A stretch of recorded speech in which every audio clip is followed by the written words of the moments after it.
Want to know how to install peel and stick wallpaper? Yes! Well then keep watching for the step-by-step tutorial. And at the end of the video, I'll share a behind-the-scenes clip.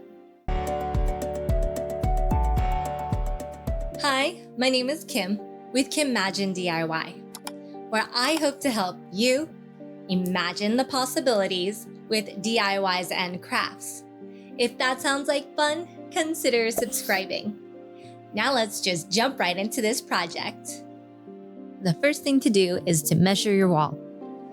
You want to find the length and the width to know the square footage needed to buy the appropriate amount of rolls. My width was 67.5 and my height, since I'm doing a half wall, is 66 inches.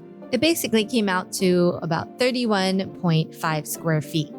Next, a very important step is to clean your wall. Fill a bucket with hot water and a teaspoon of dish soap.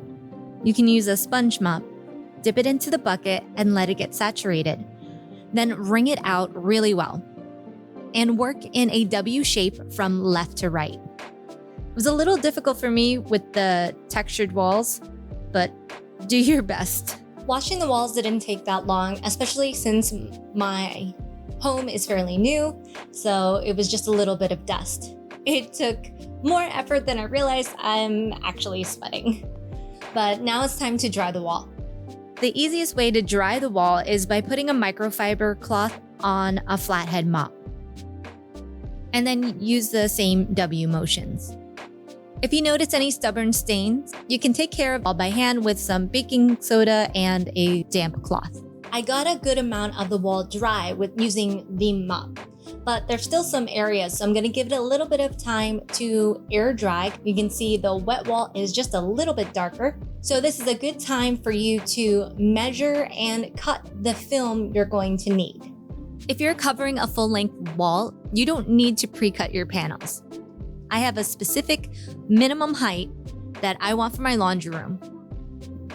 Measure your length, mark it, and then cut.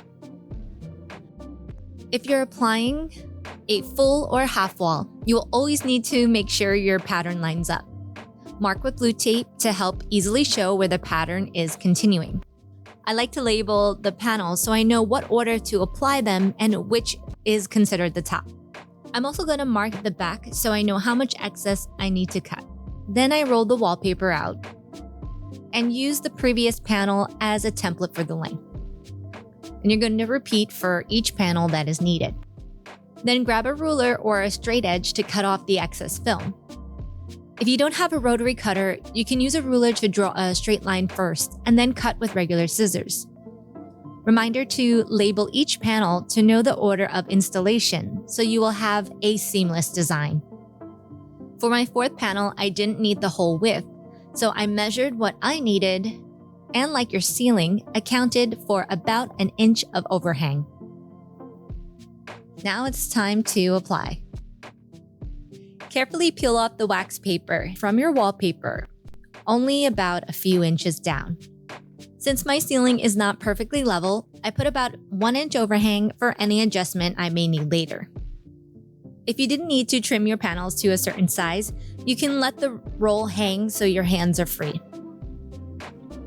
If you have nice flat walls, a vinyl scraper or a plastic putty knife is best to press the vinyl into the wall. Since I have textured walls, using this flexible window squeegee worked better to work around all the bumps. There are different strokes you can do.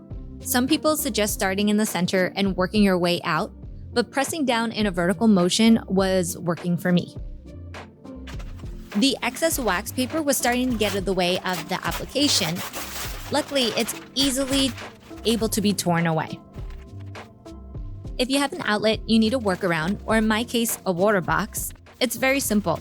For an outlet, you want to remove the cover, then carefully cut around the hole with a razor blade. If my water box cover wasn't stuck, I would remove it too, but I did the best I could. But if you're applying floor to ceiling, you would use the same technique as the ceiling. Have some overhang and use the razor blade to cut along the top of the base molding. It is best when you apply the next panel to have an overlap of about 1/8 to 1/4 inch. The purpose is to help the cohesiveness of your design and to prevent any slight small openings that may happen between the seams. Unfortunately, the geometric design did not account for any overlapping seams. There are no exact rules here. Find the best motion that works best for your walls and the type of wallpaper you are using. You just want to make sure that there is full contact between the adhesive and your wall. And always smooth out any air bubbles as you go. It is best to work on small sections at a time, slowly pulling the wax paper off the wallpaper. I also sometimes squeegeed into the seams to press the two panels tightly together. I also do not recommend balancing on your laundry machine to apply this. It is absolutely not safe. I'm only going part of the way down and not too worried about what the bottom will look like because I will be putting up a shelf later, which will be in a future video. I was having the most difficulty with the last panel and working the extra material into the corner. Thankfully, peel and stick wallpaper is pretty user-friendly, so if you mess up, just peel it up and try again. Now that your wallpaper is applied, you can trim the edges with a razor blade or a craft knife. Thank you guys so much for watching. I absolutely loved how this turned out. It looks so much better in person than the camera can actually capture.